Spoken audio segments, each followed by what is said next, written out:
Hello friends, Om Sairam. Welcome to my mini blog. तो आज मत बहुत इच्छा है मटन खाइबा को, तो मोर ये आनी आज मटन को मो बड़ ननद माने दीदी से भलसे गाधे दे सजबाज करदे मटन को।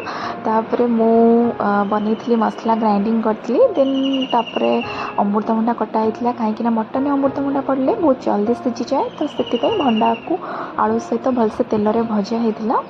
तापर तेल रे जी भी माने मसला सब थिला ताको फास्ट पका होता।